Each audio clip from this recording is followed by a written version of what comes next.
What's up? Everyone else, out. Scratches, work, and parts unknown. Let's go ahead and listen up this evening.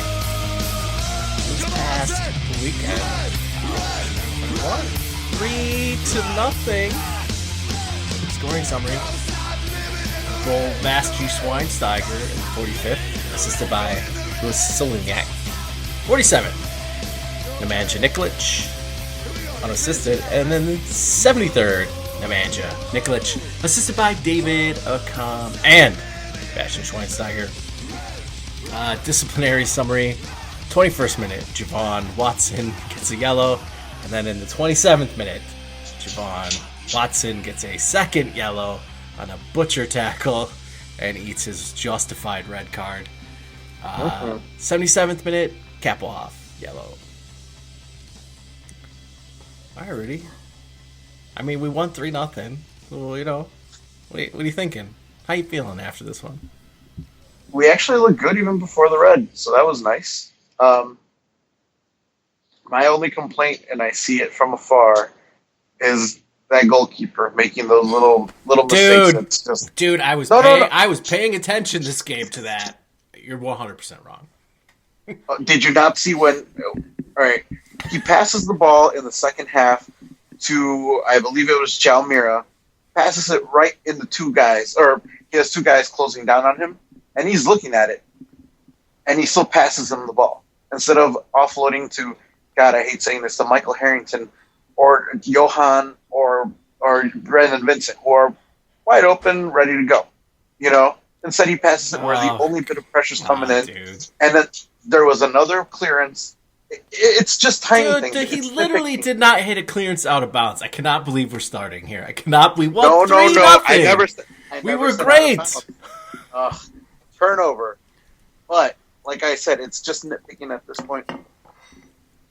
That's it. That's all I have as far as complaints. I can't even complain about Michael Harrington because he didn't do anything wrong this weekend. No, he was abysmal in the first half. Abysmal. But his passing was bad. The second yellow is because his pass was so bad to Solignac. Like, it was terrible. Like, from upstairs, he makes this pass, and, like, Solignac has to kind of chase it, and that's why Watson's, like, even in on the play. It's so bad. It's such a bad ball. But again, it's mostly nitpicking. Yeah, it is. That's all it is now. Because we were dope. We were. It's such a weird feeling to not have really much to complain about the team where it's like, where you're like, holy shit, this cost us 2 points or the whole 3 points. It's a marvelous feeling. I haven't had this fucking feeling in Jesus Christ. How long has it been, Greg? 3 years? 4 years? 2009. I mean, this was... Oh, we're going that far? Yeah, because you're right. Look at these... I mean... The statistics are insane. They're insane. We had 75% of the possession. Yeah. 75. I mean, we've played a man up for a long time before. We've never just held the ball like this. We had 735 passes. What? Yeah. Yeah. What? And the people doing those passes were connecting on every bit. Yes, our passing accuracy, 90%. I mean, we made New England look like they were playing 2 men down, not just a man down. I mean, it was pretty awesome. I couldn't believe how good we were. Like, I was just like, this was a great performance. The Mania finally showing every single bit of the goal scorer he is. It's nice to have somebody in front of goal score goals. Like, I mean, a ball bounces the wrong way after somebody misses, but he's right there to actually put it away and put it in the goal too. Unlike let's go back for some bad memories to Chad Barrett and the such, where they have a wide open goal. Even Mr. Lee Solignac wide open goal, and can't score a damn goal. It's beautiful. And then you have Bastion, who's making plays when he needs to, and just being there, frankly, is all he needs to be. Yeah. And Dax, you keep going, Yeah, I mean, Bastion's first goal is just like, everybody's like, yeah, we want a superstar player. That was a superstar player play. Like that was nothing. There was nothing there. And he scored. Like, it was ridiculous. He did what he had to do. I loved Nikolić's first goal, the one in the 47th. It was just a trash. It's just trash. He just cleaned up the trash. He just put it. He's like, nope, this ball's mine. I'm hitting this in. The goalkeeper didn't hang on to the ball. Cody Cropper had a garbage game. He was terrible. He was terrible all game. And just hammered it in. That was great. It was great. You should have had a third goal. Well, it was offside, but it's still, regardless. Yeah, you could. Yeah. The offsides goal he had, earlier in the game, but he was in the game from the get-go, which is great to see. Yes, he was. Oh. He was getting better service, and the thing is, between Schweinsteiger, Dax, and Juninho, he's gonna get service. That's not gonna go away. Like they'll find him. Also, Daniel Johnson is gonna find him a couple times too. That kid can play, and we'll talk about him a little bit later. But I really want to give a huge, a guy who played great in a position we don't think of him in. Louis Solniak was terrific. He was terrific. His pace on the wing, his ability to dribble, and his solid passing, and his defensive work rate, his positioning was really, really good. He was excellent. The guy's a midfielder. He's a midfielder. I understand why you have to play him at striker, because you have no backup for Nikolić. But now you see what his real talent, like what he can actually do. With this team, it's beautiful. With those three guys on the field, and you put him, he benefits. João Mira was also great. He also benefits from those guys being great. Like this, having that whole back line benefits from the whole thing. Yeah. They have no pressure, and when the pressure comes in, then they can step it up and they actually plug the gaps and do whatever they need to. It's beautiful.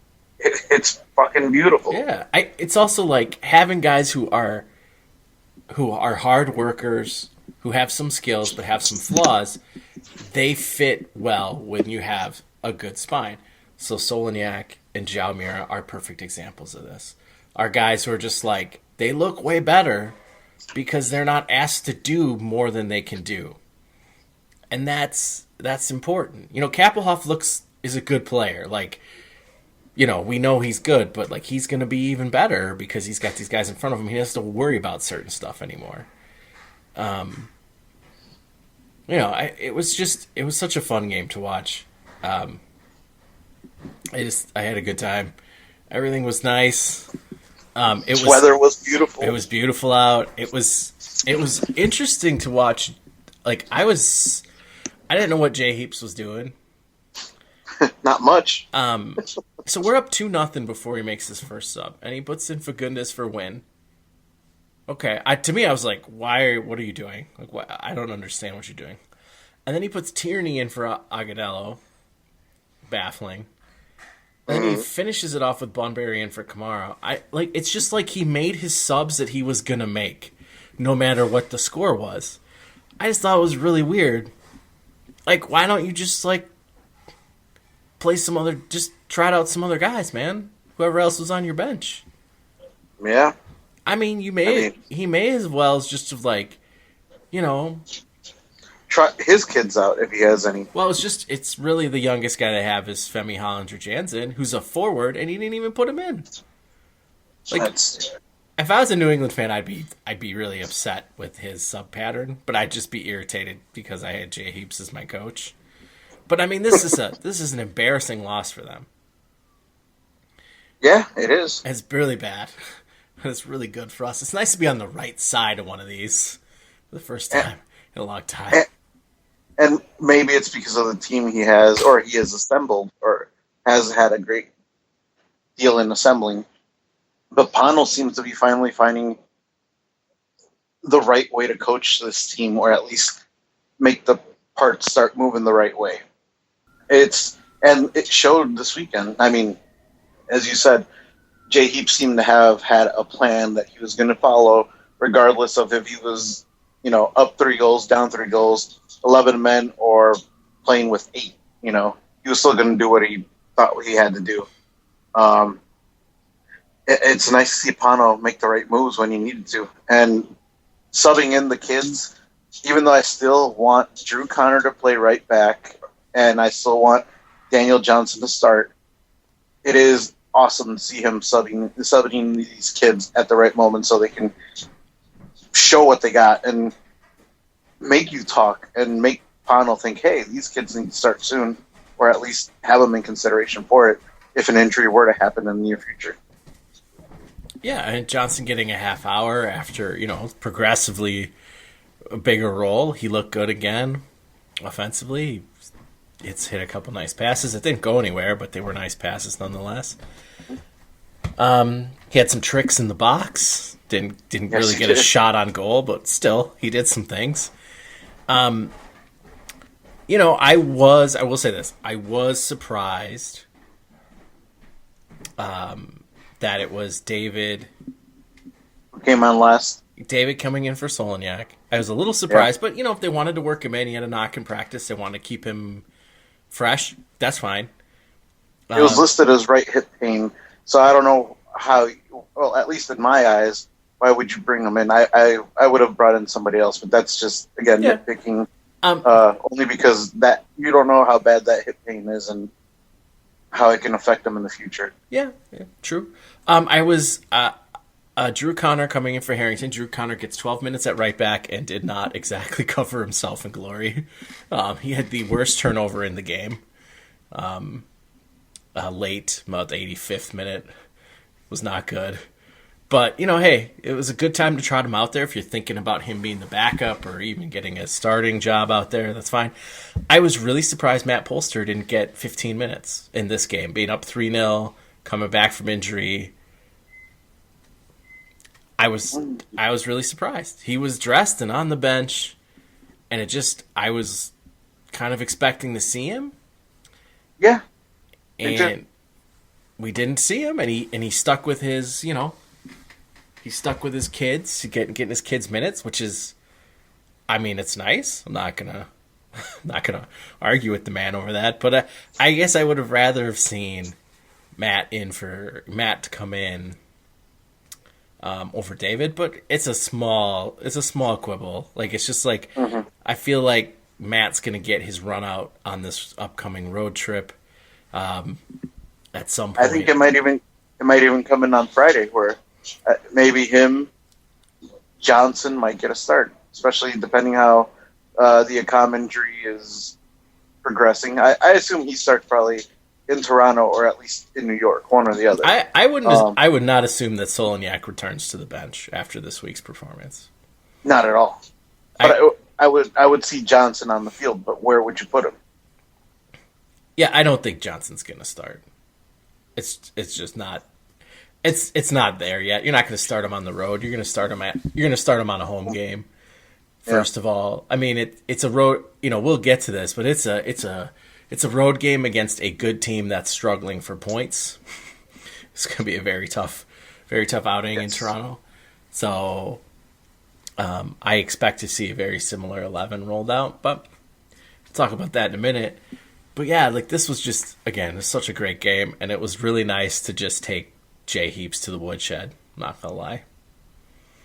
Just like old times. Just like when we retired him. The best. Yep, the best. His last game was at Toyota Park as a player. And Cuauhtemoc Blanco sticking the dagger in that old crusty heart. Oh my God, that was just wow, good times. So this is just Yes, always a personal favorite of mine when we can do in J Heaps. So good stuff. And a quick note: Cuauhtemoc Blanco was in town at the Cubs game this weekend, or at least during the week. During Front the week. row. He's got juice. Yes, he does. He's got to hide that mayor embezzlement money. He's also got to hide from those association with the murder charge too. Oh, whoop. Ooh, Jesus. Jesus, buddy. I didn't see that one. Jesus. Yeah. Man has got legal problems is what we're saying. But he's ours. Anyways, it was a good game. I really enjoyed it. We have anything else to say? I think if you didn't enjoy this game, aside from like the fine nitpicking, I think you are not watching the right sport and get the fuck out. Yeah, I really enjoyed all the tiny passes in the middle of the midfield as we just were like, no, you can't have the ball. Ping, ping, ping, ping, ping. It was kind of great. It was very unexpected. All right. That's one way to put it. We're going to transition to around the league this past week. Started off with a triple header on Friday. Philadelphia Union 0, New York City FC 2.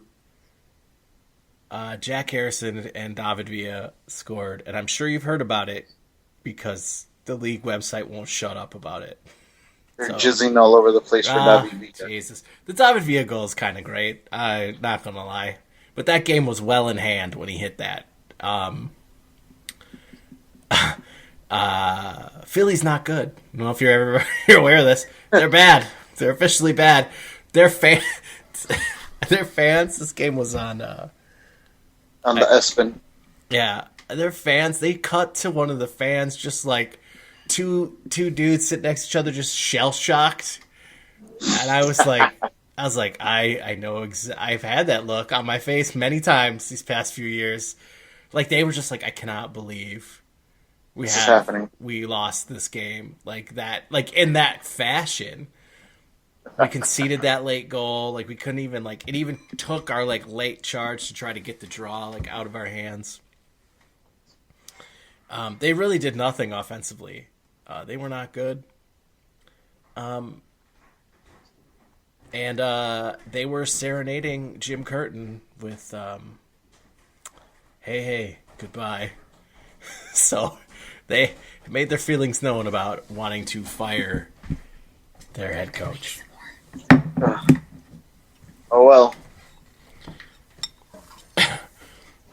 Jimmy's probably fine for another couple games, but he's definitely on the hot seat.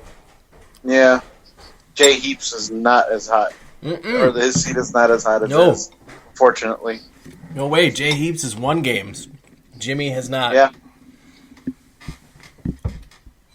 For shame. And you remember how hot Philly was last season at the start of the season? Yep. Mm-hmm. Not so much. It's a marathon, people. Don't be RSL, Philly. Don't. You can sprint, but you also got to be able to jog. Can't hurt yourself out of the blocks like Philly did last year. You can't run into the ad boards like Jim's brother did. Jeff Curtin. Your second game of the triple header, Vancouver 2, Seattle 1, as Freddie Montero returns to Seattle and scores both goals and doesn't return to Seattle, plays Seattle in Vancouver, refuses to celebrate both goals. So I had this game on, but we switched over to the Dallas game, which was the nightcap, and we missed all the goals. Because the first half of this game was, I will describe generously, as pedestrian.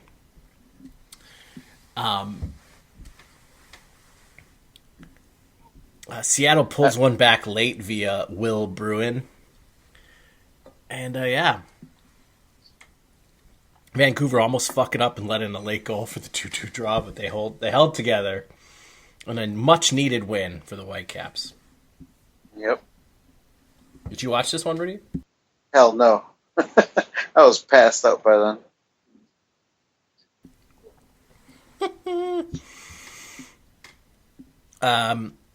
San Jose won. FC Dallas won. As in typical Earthquake fashion, they leave it late. And somehow squeak out a draw at home. This was not a good performance for the Earthquakes, but they got the goal late. From the old Jameer Haika, assisted by Chris Wondolowski. Dallas should have scored like a million times. So was it that lopsided? At least in that regard? No, I just thought they could have scored. I thought they just weren't putting their shots on frame. And, you know, David Bingham had a couple really nice saves. Jesse Gonzalez had a couple nice saves. I just Dallas was the better team. They could not shake off the midweek fuckery of the Champions League loss. They were up, but it was just like that late goal squeaked in.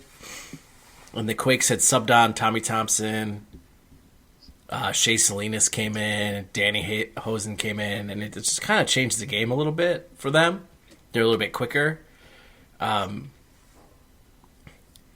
know, I mean, they let Dallas counterattack most of this game, which was the wrong strategy. They only held like 30% of the possession. So they kind of gave that to San Jose because they were definitely the better team. But San Jose, everybody, squeaking out draws in the final minutes at home is not a good look. Thug life. The Mad Spitter was... They're not playing like a Mad Spitter team. It's weird. Are they playing like the old Frank Gallup or Earthquake Gallups? No. They're not as big and physical as those teams were. They're like fast. They're fast and they pass the ball around on the ground a lot. But I mean as in like pulling out results out of their asses type of deal? I mean, sure, you can make that comparison, but it's not nearly as like... It didn't ever feel like they were going to score late in that game. It felt like they got real lucky. You know, it didn't feel like an inevitable thing like Yallop's teams did because they had all those giant horses that would just crash the box. Mm-hmm. All right, let's move to Saturday. Montreal 2, Atlanta 1. That was a hell of a game. This game was fun. Kenwin Jones scores a incredibly easy goal because Montreal just decided to stop playing defense. And then Gonzalez Perez, thankfully for me and Montreal, gets himself red carded like a fucking moron. Yep. And Montreal takes care of business from there on out. And a much needed win for them. They needed that game. It's the first win of the season, by the way. Yeah, it is. They needed it bad. And, you know, Atlanta could say they would have won without the red card, but to be frank, like, they're always on the precipice of a fucking red card. So, you know, if you ride that line that hard, it's going to blow up in your face. Hell yeah. Fuck that team. Amen, brother. The unstoppable Jason Kreis FC 2, the Galaxy 1.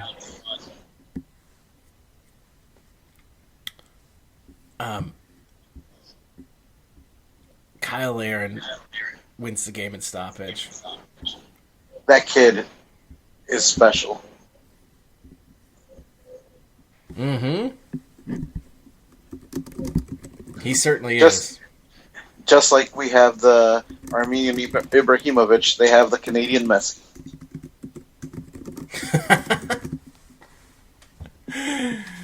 Wow. The Canadian Messi. I wish I made these nicknames up, but I don't. That's a good one. I like that one, whoever came up with that. Will Johnson also scored, which is a minor miracle.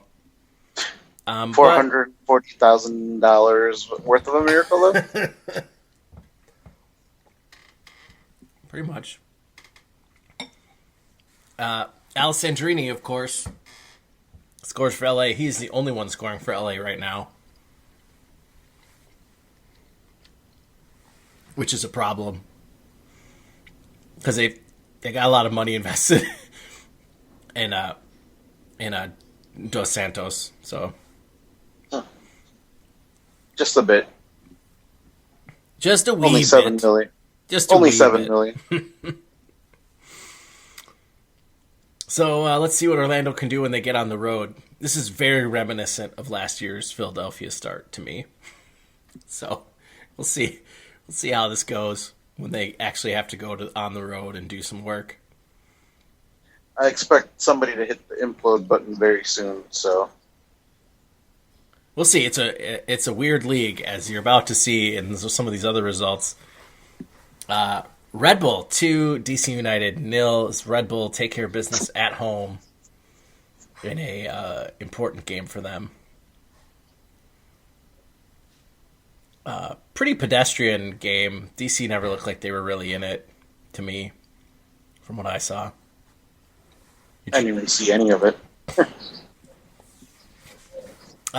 Columbus 2, TFC 1.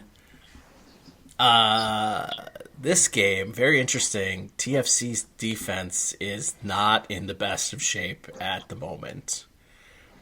They're conceding a lot of runs up the middle.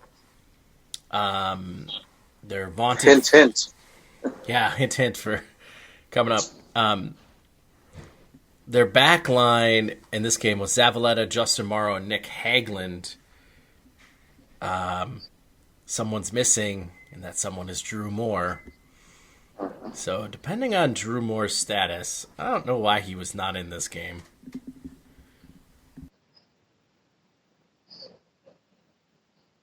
Phantom? Do you know, Rudy? No, I have no idea. Phantom status.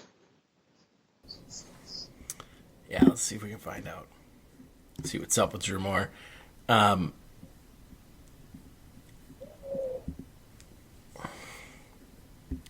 Oh, Jesus.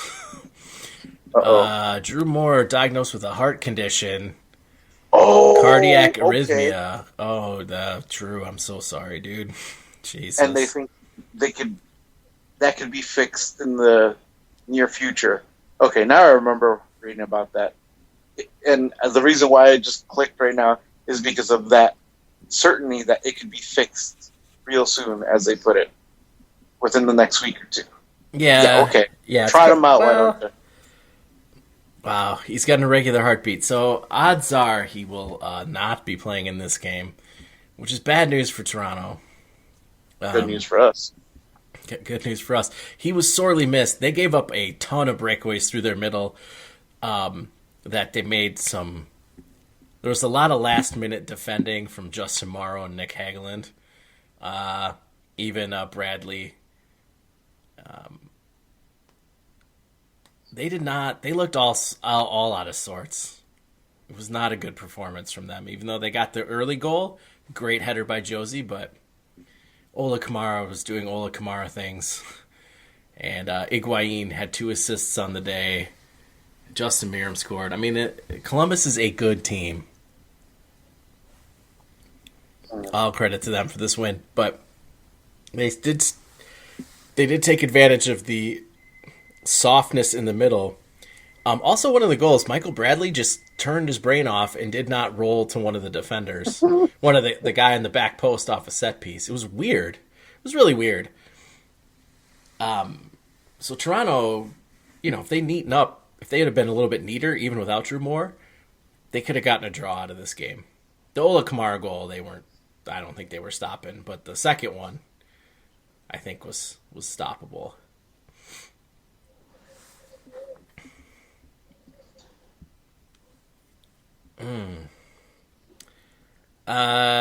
Here we go. Rudy, our Dynamo, 2. Yes. Minnesota United, 2. A huge fight back for Minnesota. They were great in this game. They were great. This is on the road. This was a huge come-from-behind draw for them. Absolutely amazing. Did you see this? I watched part of it, yes. And yeah, they were, from what I saw, they were countering and they were doing not so bad about it. Kubo, what's wrong, Kubo? Do we need to put you back on the bench? You haven't scored. I'm worried, kid. I'm worried.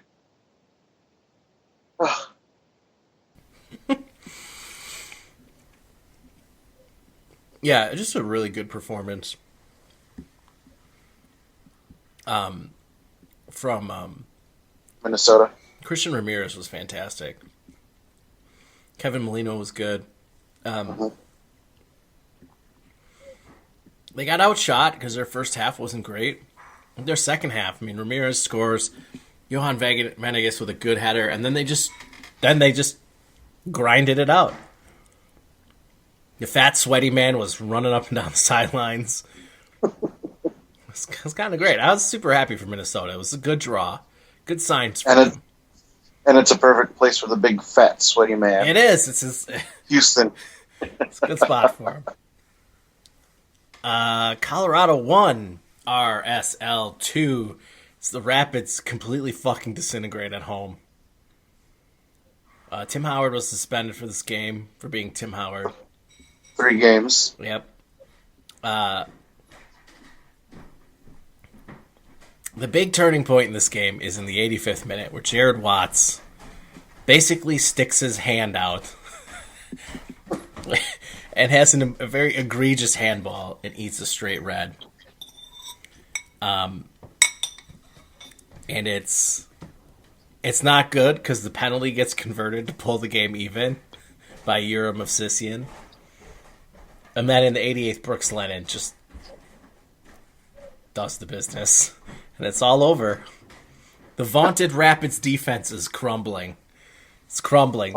They've conceded a ridiculous amount of goals at home already this year. The fans are livid. They should be. The first thing they say is, Sam Cronin, the heart of the team, gone. Defense, gone. And decided to trade it away for what? And yeah, a more offensive team, as they say. But you see how that's working out so far. Well, it is offensive. To the eyes, maybe. They got a goal out of Kevin Doyle. When Kevin Doyle scores for you, better fucking win. Because those things are rare. Mm-hmm. For a DP, hell yeah, those are rare. God. It's like they got Sergio McDonald working up top for him. Or Federico Pupo. Pick one. And in the final game of the weekend, Portland 0, Sporting KC 1, as KC has found a new identity, which is no one scores against us. No one. They go on the road, full Rapids from last year, with more offensive punch, because they actually have, Dom Dwyer's there. And their defense is ridiculous. Yeah, no, they're great. They're great. I mean, I didn't think moving Graham Zusi back to right back would be like a great thing, but holy shit, that back line is tight. They're so good right now. I just was really impressed. They shut down Adi, shut him down big time. It was kind of incredible. Even with that said, the fact that they really can't score, they only have Dwyer scoring goals right now is a problem. I forget the guy's name, but somebody put a ridiculous shot off the bar like late in that game for Portland. And as a Kansas... Go ahead. Was it Asprilla or... It might have been. I don't remember who it was. Somebody just took a ridiculous rip from distance, and it was kind of a sweet shot, and it dipped over the keeper's hand, and it went off the crossbar. Yeah, I was watching it and I fell asleep through a bit of it, and then woke up and to see that Kansas City had scored, and then watched them hold on, kind of. Hey, they did what they had to do. This was fun. When I saw this was a lot of fun. Kansas City's the real deal. They're going to be potentially a Shield contender out of this. That's how confident I feel. Their defense is really good. I don't know about that, but I think that they'll be top four. I said Shield contender. I didn't say they're going to win it. It's contender. Hey, what we saw last year is great defenses get you into Shield contention. That's what they do. About that. And they have a great defense right now. Oh, if they can keep doing it, and there's no reason to think they can't. This is a veteran-laden team. They have a commitment to defense. These guys have played together before. Ike Para has been terrific for them this year. Yeah. And they're really good. The issue for me is we don't, at least seeing this from afar, is we don't know their depth. Let's say Graham Susie gets hurt, who in the last year or two has got hurt quite a bit. Or not even Graham Susie, Mr. Beasler gets hurt, who's also been a little bit injury prone, and the concussions too. What's their depth? Can whoever's on the bench cover for him and do a good enough job to at least keep that back line as tight as it is right now? Mm-hmm. Yeah, that's going to be their question. Health, if you can stay healthy, you're going to win. You're going to get a lot of points. Depth. This is how it is for every team in the league. Every team is really thin. Any of your good players go down, you're screwed. So, anyways, there's your league. We'll take a look at the table. I think it's a good time to look. We're 5 to 6 games in. Brace yourselves. Your Eastern Conference leaders are the Columbus Crew. But not really, because it's really Orlando who has 2.4 points per game. They played 2 less games than Columbus. And we're in third. At a firm 1.83 points per game. As I said, brace yourselves. So that's kind of awesome. We are undefeated at home. And we haven't won on the road. So, but we have a draw on the road. We have a draw. It's not all bad. We've only played 2 games on the road. I'm just saying. If you just want to have a chuckle, it's a nice thing to show. But at least we're good. We're good at home, which is positive. It's a step in a great direction. Mm-hmm. Unlike years past where we couldn't win at home to save our lives. Actually, yeah, totally. If you'd like to know what it feels like to be Philly, they are 0-2-1 at home, and they're also 0-2-1 on the road. Your Western Conference leaders right now technically are Portland, but really it's FC Dallas, who have played 2 less games and have 2.2 points per game. Sporting KC is listed in second. They also have more points per game than Portland, and this unbalanced schedule sucks. So also remember MLS moved games for FC Dallas. I know. For them not to win. I'm aware.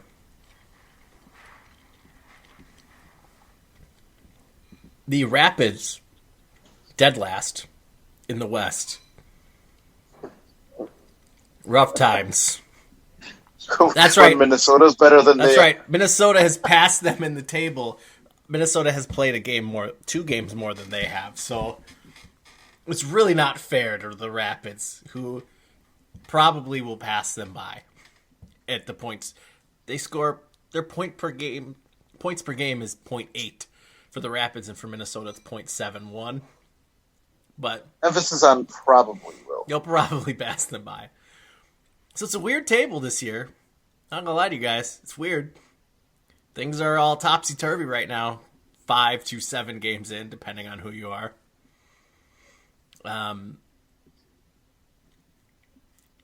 Dallas is still looking like they're the cream of the league.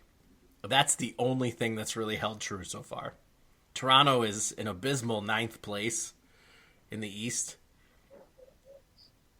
Red Bull are 5th. Weird times. And we're third, just to remind you. Yeah, we're third. Woo! All right. Tuesday night this week, of course, first leg, CONCACAF Champions League, La Grande Finale. Mm-hmm. Pachuca versus Tigres. Cement money. Oh, God. The cement will floweth. You know where I stand on this one. Rudy, what are your thoughts on this? Same. The Tigers should do it. not to discredit Pachuca, because they've been on a good run, but yeah, cement money all the way. The Tigres had a big win against Chivas last weekend. I don't know what they did this weekend in the league, but this is a 8 p.m. Central Time kickoff. And this one is in Monterrey to start, and then Wednesday, the 26th of April, it's in Pachuca for the second leg. As this will be great. This is the last CONCACAF Champions League in its current format. Yep. So that's good news for all of us, because kinda. No, it's good news, dude. No, this is good news. Well, we're gonna get a separate for this upcoming year. Well, who gives a They'll figure it out. It's fine. Well, if we're in a position that does not win a CONCACAF Champions League position, we're going to be royally pissed. AKA, what is it?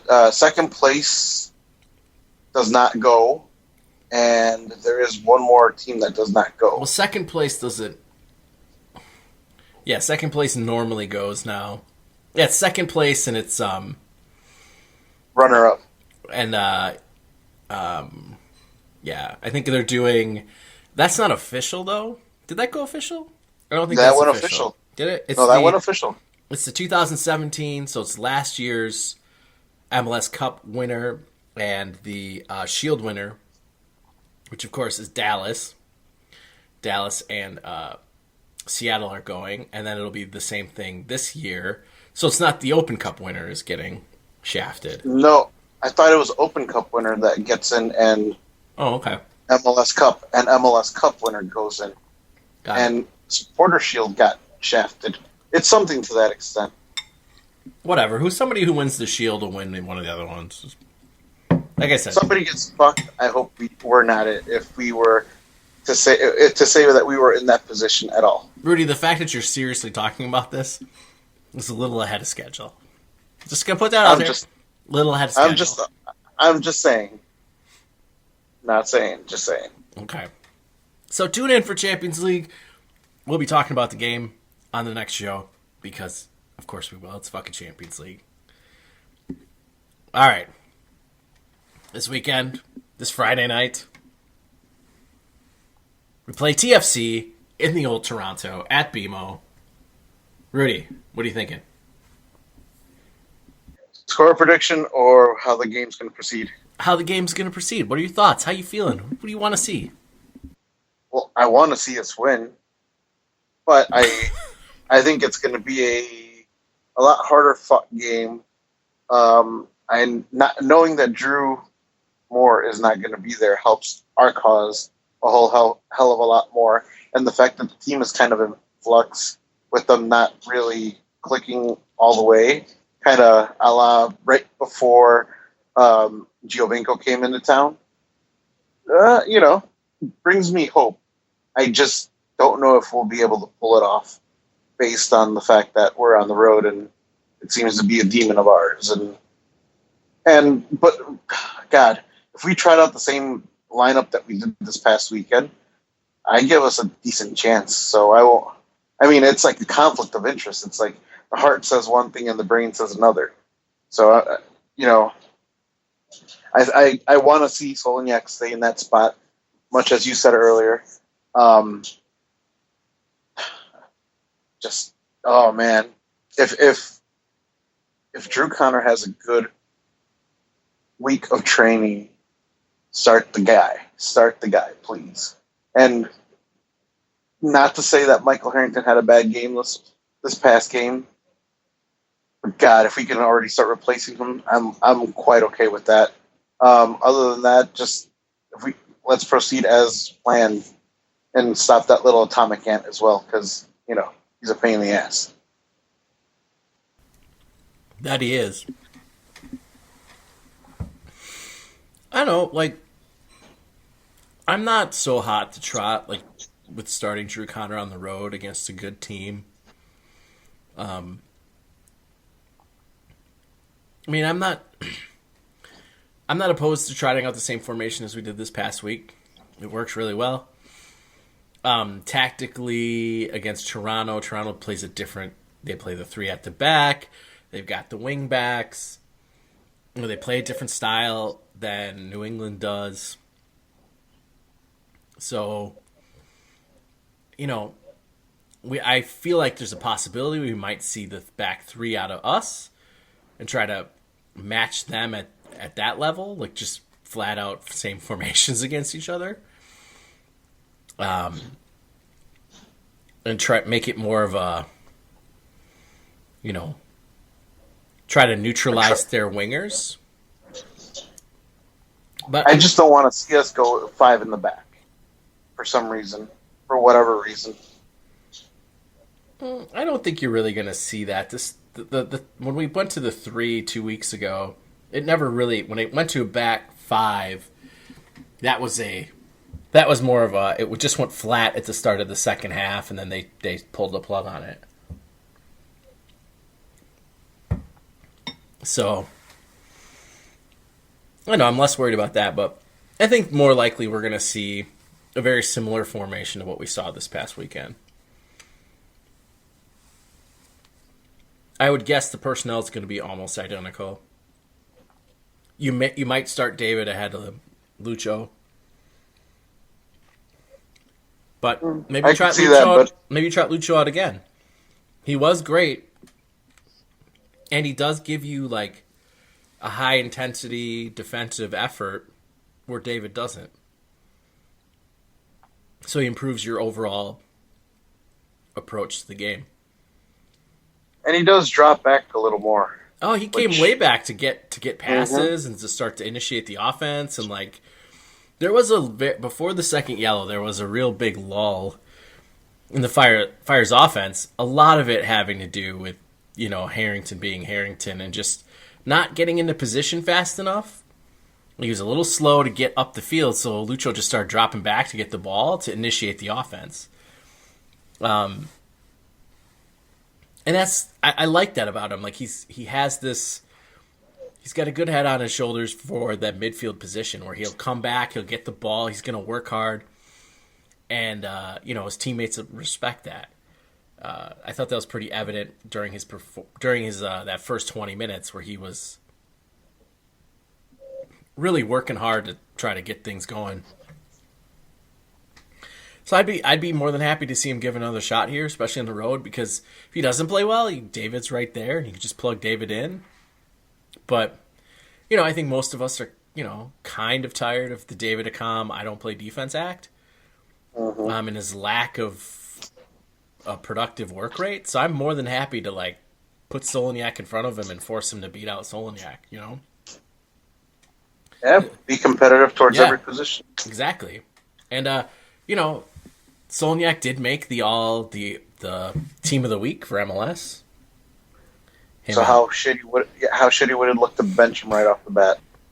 I mean, it's not. I mean, he's going to play. I mean, he'll be the first guy off the bench. He's passed Arturo by on the depth chart, which in the midfield, which I think is an interesting development. Thumbs up in my book. So yeah, I can see the same group being rolled out. A very similar bench. I'm super happy that Polster is at least back. To slot in as a defensive replacement, he gives you some flexibility. Defensively, depending on how they're practicing with him and they want to use him. But I'm happy for the guy that he's back. Goals are a question. Do we finally have, is Nico going? Is he going to start to get more shots? Because if he starts to get more shots, it's going to open up the game for the guys around him. So I am terrified of Toronto this week, though. Even with Drew Moore out, I am terrified. They need to win this game. They do. They cannot afford a draw or a loss at home. If that happens, all hell's going to break loose in Toronto. Gregg Vanny's going to have a hard time. Yeah, it's not going to be pretty. And, it's just one of those things where, they're going to be a desperate team trying to win. And there's a very good chance we lose this game. And that's okay.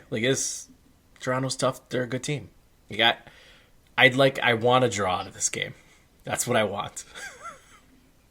Good performance and a draw, please. So, with that said, predictions. 2-1. 2-1 Toronto. Okay. Your fire goal scorer. Nico. Nico will get one in the second half in an attempt at a comeback, but it just won't come. It just won't come to be. I think Bastian will have a good game, but you'll start seeing people start concentrating on him and the rest of the squad trying to figure out other ways to get service to Nico or just to go up front once he's covered. So, yeah, 2-1. We'll see. I mean, I don't know that Toronto has the personnel to match up against him unless they're going to sacrifice Bradley, which seems unlikely. But Nick got his prediction in. He says 2-0 to Toronto. So he's going with the shutout. I am going to go with 1-1 to the Fire. This is more of a what I'd like to see over what will happen, over than what I think is going to happen. But I'm going to go. I'm going to go with a 1-1. We're playing very well. Our defense has been very good. So I'm going to go with a Juninho goal to get us the draw. Yeah, because if we can walk out of this road trip with 3 points, I'm a happy camper. Yeah. 3 points out of 3 games on the road? It does not get much easier at all. Nope. At all. Nope. So, but we've gotten over, we're at 11 points. How many 6 games in, and it's a really good feeling. Like, yes, you know, if we can have 14 points by 9 games after this road trip and coming home to possibly win to put us at 17 for our first 10 games of the season, that would be nice. That's a playoff position pace right there. So 3 points out of this road trip. So let's go get one this weekend. Yeah. Okay. Oh, I think we're just about done, but I did want to touch on the tragedy this past weekend. The Panamanian defender, Robbie Anito player, Amilcar Enriquez, killed in a drive-by outside near his home of Nuevo Colon.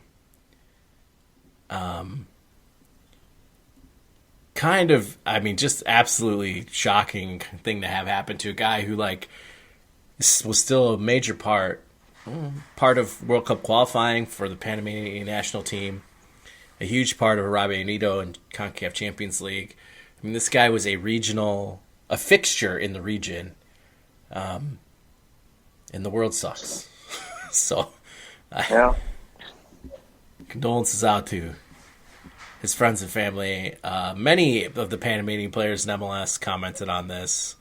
Blas Perez had a picture of them standing together in the Panamanian lineup during the anthem, which I thought was kind of a nice tribute. Just kind of a shocking thing to see happen. I mean, the last time I remember something like this was Salvador Cabañas getting shot in the head in Mexico. Yeah. And he lived, obviously, he lived through that. But he's never been the same. No. I'm not just talking about football-wise. Right. I'm talking about just life-wise. He's lost most of his money. I think he's an employee at his mom's bakery where he's making just pennies per day. It's sad, and he's never regained his full faculties. And obviously, playing soccer, it was not meant to be, especially since the bullet's still lodged in his head. Yeah, I mean that one was terrifying when it happened, and the fact that he lived through it was kind of shocking.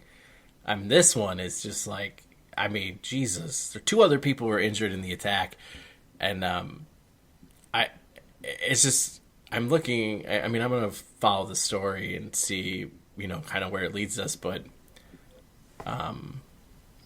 yeah, just kind of an awful way to end the show. But hey, crap happens. We're not ending the show yet. We're not. What do you got for me? As Nick alluded to in the email, Red Stars open up their home portion of the season against Kansas City, I believe. Toyota Park this weekend. So get out there if you can and support the ladies. And Absolutely. they took a 2-0 loss this weekend, but it's just the beginning of the season. They'll bounce back. They need the support. They did a wonder goal was scored against them by the Dash. We dropped the J. Adelberg Cup to Houston. No good. Mm-hmm. And get out and support the Red Stars. I did have a chance to watch a good chunk of their game against Houston, and what I saw was not great. I'm not gonna lie. Christian Press looked all out of sorts, and the right wing was leaky faucet, and it was not good. I don't know if that got to... I only was able to watch about 25 minutes of the game before I left for the Fire game, so I don't know if that got cleaned up or not, but you can catch the games. You can catch the games this year. They're not on YouTube anymore. So if it's a national broadcast game, it's on Lifetime TV, because the women are broadcast on that channel. They have a game of the week. Or they are on, if it's not a Lifetime game, they are on the Go90 app, which is it's free. You don't have to pay for it or anything. You don't have to create an account. You just go in. It's got a bunch of live soccer options on it, live sports. So it's got Chromecast on the app. I think there's a Roku app for it. So it's pretty easy to watch it on TV or on your television if you'd like. So just in case, because I was like, what the hell happened to the game? I was like, where is it on YouTube? I couldn't find it. And the Red Stars Twitter feed had it buried in there. So Go90 app. There's some other soccer on there too. So maybe you'll find something interesting. All right. Anything else, Rudy? No, I think that's it on my end. That's it for me. We'll be back next week with hopefully a larger panel. And maybe some positive news from the game. Yes, positive news. All right, for Gomez. Adios. I'm Greg. Until next week, thanks for listening. Bye. Get better, Shibata. Yeah. Yo, the jam was fly. Oh my, now it's over. My batch of pals cut so Tajay must catch a taxi cab. Dag now, why'd they leave me stuck in the late night app? Callous, not so hot that everyone should be sweating, yet nobody's smiling. Plus cruiser pilot staring, thinking what they look like wearing my gear. Aside when the yellow cab near. He sped up because dreads made him think I'd pick him. Now I gotta dodge thugs like I'm playing chicken. An Englishman, an Irishman, 5 or 10 Caucasians pass me in their taxis. Oh, no such luck, I'm gonna get booked for my apparel. As I seen the black gauge barrel, just then the fat cab came to my rescue. Damn, I'm glad black men drive them cabs too.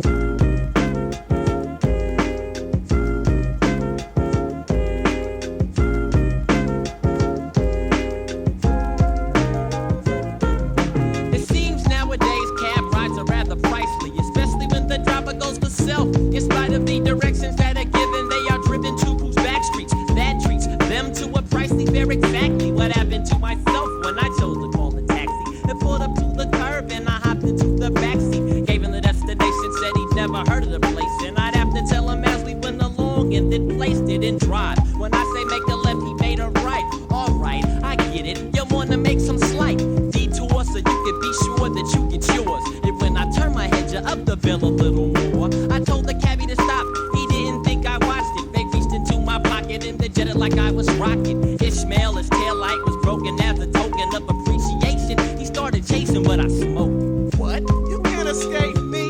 Bob dead, drop dead, deceased. Say your final summons if I catch you. Bet you regret you ever ditch me.